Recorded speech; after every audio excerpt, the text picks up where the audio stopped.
Hello दोस्तों, आप सभी का हमारे YouTube चैनल फास्ट कैलकुलेशन में स्वागत है।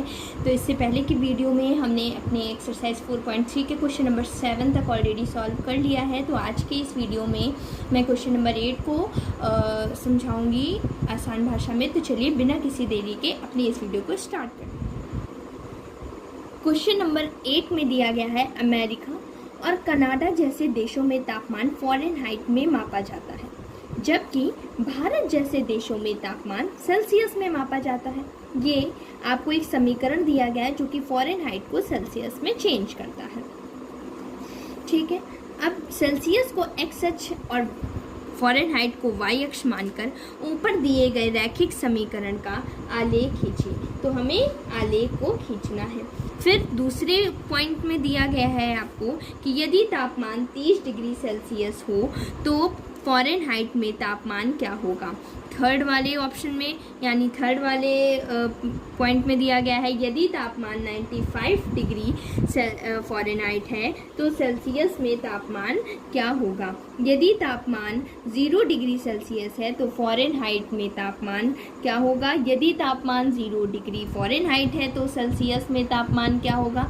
क्या ऐसा भी कोई तापमान है जो फ़ारेनहाइट और सेल्सियस दोनों के लिए संख्यात्मकता समान है। यदि हाँ तो उसे ज्ञात करो।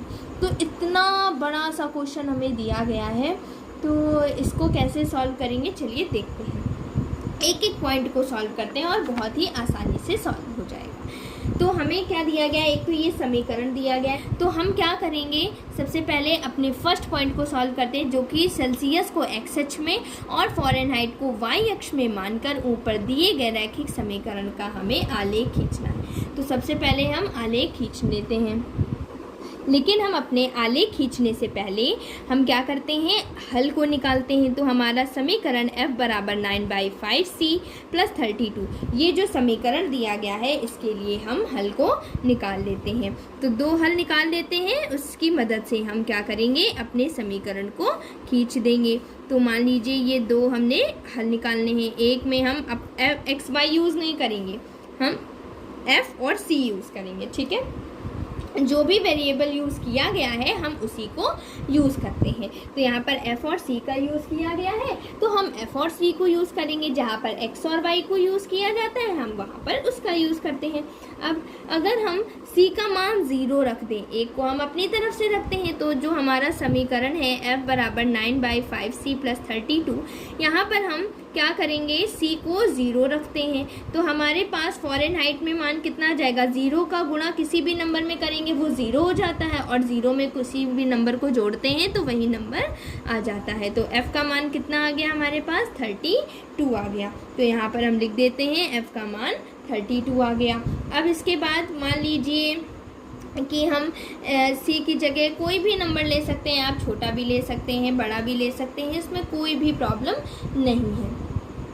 तो मान लीजिए हम c की जगह यहाँ पर 10 ले लेते हैं, कुछ भी मान आप ले सकते हो। ठीक है, तो लेकर देखते हैं हमारे फ़ारेनहाइट की वैल्यू क्या आएगी। तो 9/5c + 32 हमें दिया गया है। अब हम c की जगह क्या रखेंगे, 10 रखेंगे। 9/5 गुणे c का मान हमने 10 लिया है + 32। अब इसके बाद 5 एकम 5, 5 दूनी 10, 5 पंजा 5, 5 2 10। तो 9 × 2 18 + 32 ऐड कर लेते हैं। 8 + 2 10, 3 1 4 1 5। तो f की वैल्यू कितनी आ गई हमारे पास, 50 आ गई। तो जब मैंने 10 रखा तो f की वैल्यू 50 आ गई। अब इसी के लिए हम क्या करेंगे, अपने आलेख को खींच लेते हैं।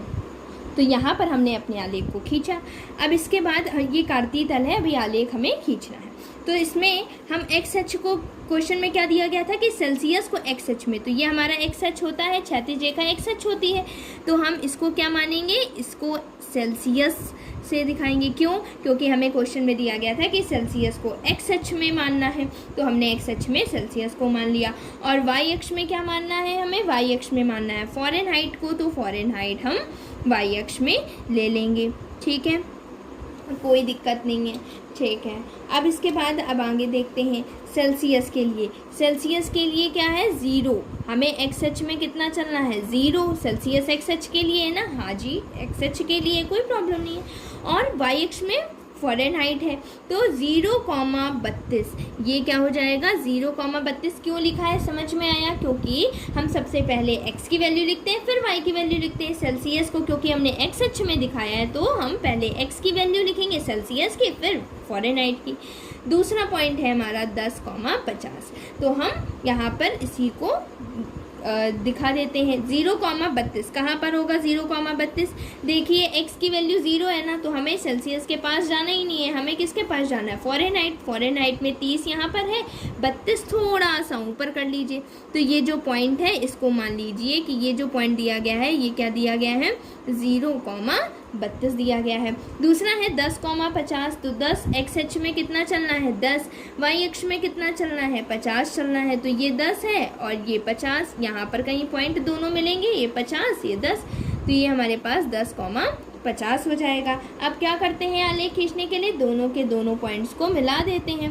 तो हम दोनों के दोनों पॉइंट्स को मिला देते हैं, ये और ये पॉइंट मिला देंगे तो हमारा इसका ग्राफ खिंच जाएगा। तो इस तरीके से ये हमारा क्या आ जाएगा, इस रैखिक समीकरण का ग्राफ यानी आलेख आ जाएगा। ठीक है, तो चलिए अब हम अपने दूसरे प्रश्न को सॉल्व करते हैं। दूसरे प्रश्न में क्या, यदि तापमान 30 डिग्री सेल्सियस है, यानी कि सेल्सियस में वैल्यू दी गई है, सी का मान दिया गया है 30 डिग्री सेल्सियस, और फ़ारेनहाइट में तापमान पूछा जा रहा है। तो फ़ारेनहाइट हमारे पास समीकरण था F बराबर 5/9C + 32। तो C का मान हम क्या रख देंगे, C का मान हम 30 रख देते हैं। ठीक है, क्योंकि हमें 30 डिग्री सेल्सियस प्लस 32, 5 एकम 5, 5 छक्का 30, तो 6 9 जा क्या होता है 54 + 32, दोनों को ऐड कर दो, 4 + 2 6, 5 + 3 8। तो हमारे पास फ़ारेनहाइट में मान कितना आ गया, 86 आ गया या नहीं आ गया। यही इस क्वेश्चन का क्या हो जाएगा, आंसर हो जाएगा। चलिए अब अपने नेक्स्ट क्वेश्चन को सॉल्व करते हैं। अब की बार हमको F का मान दिया गया है 95 डिग्री फ़ारेनहाइट, हमें सेल्सियस का मान बताना है यानी C का मान बताना है। ठीक है, तो F की जगह पर हम अपने फ़ारेनहाइट की वैल्यू 95 लिख देते हैं। 9/5C + 32, 32 यहाँ प्लस का है, दूसरे साइड जाएगा तो माइनस का, यानी कि ये RHS में है, LHS में जाएगा तो माइनस का हो जाएगा, बराबर में 9/5C ऐसे ही रहेगा। 95 - 32 कर दीजिए, 5 - 2 3, 9 - 3 6 बराबर 9/5C आ जाएगा हमारे पास। C की वैल्यू निकालनी है, 9/5 को हटाना पड़ेगा, तो 5 इधर डिवाइड में है, LHS में जाएगा, किस में हो जाएगा, गुणे में। 9 इधर C के मल्टीप्लाई में है, तो जब LHS में जाएगा तो डिवाइड में हो जाएगा। इस तरीके से RHS में केवल C रह जाएगा। 9 1 = 9, 9 7 = 63, 7 5 सा क्या हो जाएगा हमारे पास 35 आ जाएगा। तो यही किसकी वैल्यू आ जाएगी, C की वैल्यू आ जाएगी, C यानी 35 डिग्री सेल्सियस। अगले क्वेश्चन में क्या दिया गया था, 4th नंबर क्वेश्चन में, मैं यहाँ पर कॉर्नर में सॉल्व कर दे रही हूँ, कोई प्रॉब्लम नहीं है। 4th नंबर यहाँ पर, तो यहाँ पर हमें क्वेश्चन में 4th नंबर क्वेश्चन में दिया गया था कि जब C का मान 0 डिग्री, अगर 0 डिग्री सेल्सियस है तो फ़ारेनहाइट में मान बताओ, अगर 0 डिग्री फ़ारेनहाइट है तो सेल्सियस में मान बताओ। हमारे पास समीकरण वही है, F बराबर 9/5C + 32, C का मान हमें 0 लेना है, तो यानी 9/5C × 0, C की जगह 0 रख देंगे क्योंकि हमें C का मान 0 दिया गया है। तो देखिए 0 का मल्टीप्लाई किसी भी नंबर में कराइए 0 हो जाता है, तो 0 + 32 कितना आ गया फ़ारेनहाइट में मान, हमारे पास फ़ारेनहाइट में मान आ गया 32 डिग्री फ़ारेनहाइट। अब सेल्सियस का देख लेते हैं, अब सेल्सियस का मान निकाल लेते हैं। जब फ़ारेनहाइट की वैल्यू 0 डिग्री फ़ारेनहाइट हो तब आपको सेल्सियस का मान निकालना है, तो समीकरण वही रहेगा, F बराबर 9/5C + 32। तो हम क्या करेंगे, फ़ारेनहाइट की वैल्यू 0 लेंगे, 9/5C + 32 यहाँ पर आ जाएगा। अब 32 इधर प्लस में है, RHS में जाएगा तो माइनस का 32 हो जाएगा, इक्वल 9/5C। C का मान निकालना है, 9/5 को हटाना पड़ेगा, 5 इधर भाग में है तो इधर चला जाएगा गुणे में, 9 C के गुणे में है और इधर आएगा भाग में हो जाएगा। तो 5 × 2 10, 5 × 15 1 16, माइनस 160/9 हो जाएगा C की वैल्यू। तो C की वैल्यू हमारे पास माइनस का 160/9 आ जाएगा। ये इस क्वेश्चन का आंसर हो जाएगा। फिर आपके लास्ट क्वेश्चन में पूछा गया था, यहाँ पर हम 5th क्वेश्चन को सॉल्व कर देते हैं।